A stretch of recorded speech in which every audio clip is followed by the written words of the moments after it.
Depression is a term bandied about easily these days. How often do you hear the term used loosely in conversation, such as, "I am so depressed about the weather"? When used like this, people really mean they are unhappy. Unfortunately, the result of this is that when someone is genuinely depressed in the real clinical sense, the importance and seriousness of it is lost or diminished. Depression is not just transient unhappiness. In the same way as stomach pain is not acute appendicitis, unhappiness is not depression. Unhappiness is a short-lived response to stress.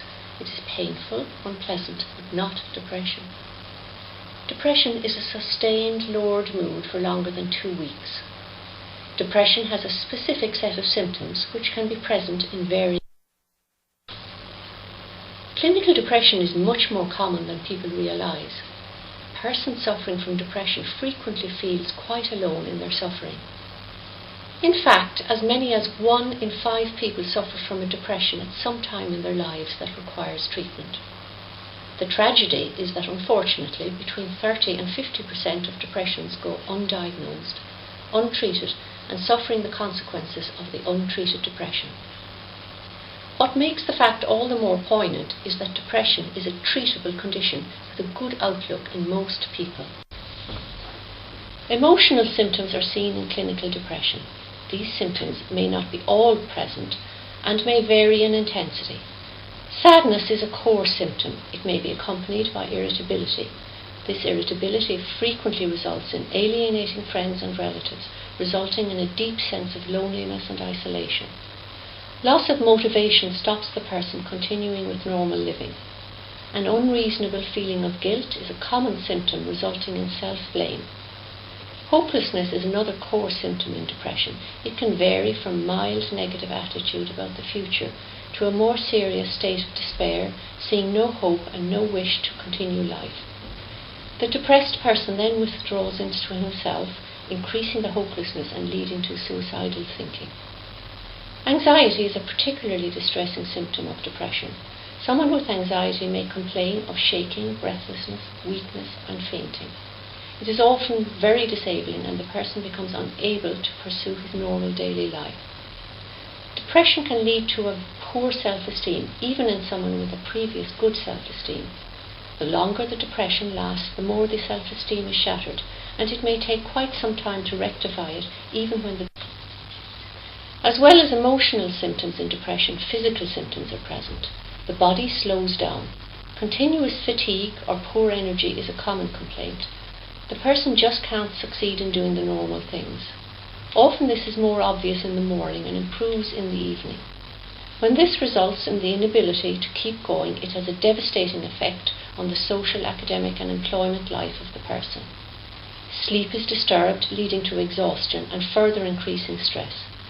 Appetite is disturbed, taking the form of loss of appetite or of comfort eating.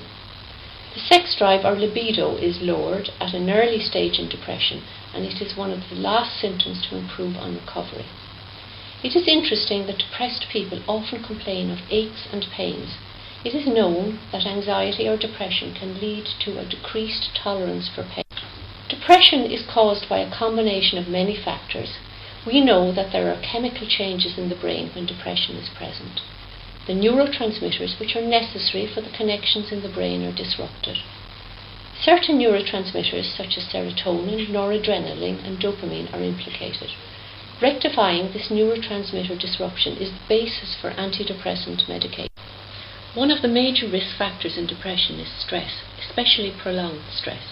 Stress can take the form of emotional stress such as bereavement, an unexpected adverse happening, or a blow to the self-esteem, for example, a breakup in a relationship. Physical stresses include viral infections, for example, the flu or glandular fever. Our genetic makeup can predispose to depression. A family history of depression increases one's risk. However, there are many genes involved with a complex inheritance. A genetic predisposition to depression combined with other factors such as stress can tip the balance and lead to depression. Alcohol misuse is a major problem, not only in precipitating depression but also in prolonging it. Not many people realise that alcohol is a depressant. We only associate it with its relaxing effects. Alcohol is a serious cause of depression. Thus, sometimes simply stopping the regular intake of large amounts of alcohol can alleviate the depressive symptoms. In particular, binge drinking has a direct toxic effect on the brain, damaging the brain cells and leading to depression. Other drugs such as ecstasy, amphetamines, cocaine and cannabis can cause depression by interfering with the natural balance of the brain's neurotransmitters. These are factors which we can control. Why risk developing depression and other mental illnesses when we can avoid them by using alcohol properly and avoiding others? It is important not only to take sensible precautions to prevent depression, but also to treat it effectively when it occurs. Depression is a very real and serious condition resulting in emotional and physical symptoms that cause major disruption in life in its widest sense. It disables coping skills, can lead to the destruction of friendships, relationships and careers.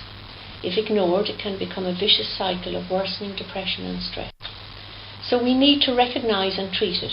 It is a very treatable condition. Yet, unfortunately, between 30 and 50% of people with depression go undiagnosed. Why is this? Well, it differs from physical illness in that it often the sufferer does not recognise their depression. The depressive symptoms of hopelessness prevent the person from getting help because he does not believe he can be helped. Also, ignorance and lack of education result in a stigma associated with psychiatric illness. This is getting less as we understand more about psychiatric disorders, but it is unfortunately still present enough to deter people seeking help. More often than not, friends or family have to encourage the person to.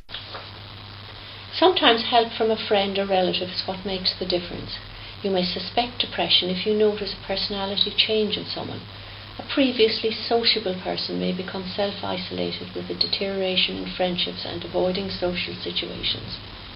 You may notice irritability and lack of self-care. The person may start to miss lectures and not turn up for work. You should try and support him towards help. Pretending it does not exist won't make it go away. Be a friend in need.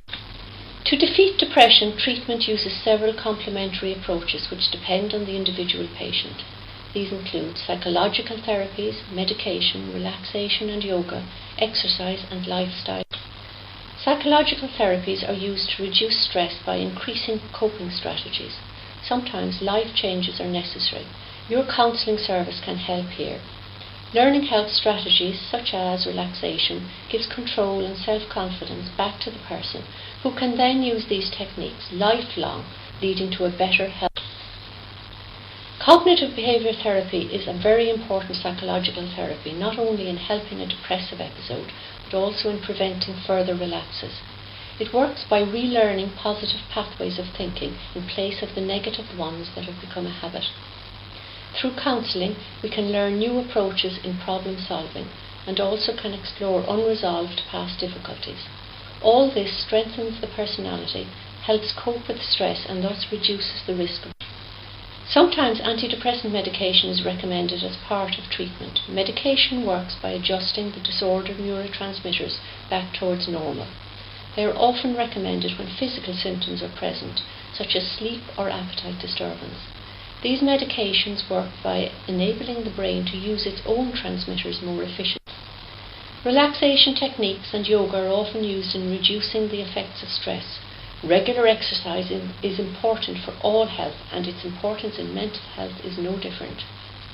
Exercise helps the brain's transmitters to adjust to the more efficient levels. It also causes the release of relaxating transmitters, which reduce the. Depression is a treatable condition, so we should not ignore it. If untreated, it can lead to serious consequences in a person's life. You should not be afraid to encourage a friend to seek help if you suspect a depression problem. Treatment will be through a multifaceted approach involving help from counselling, psychological therapies, medication, self-help programs, exercise, all with the object of reducing the effect of stress on the brain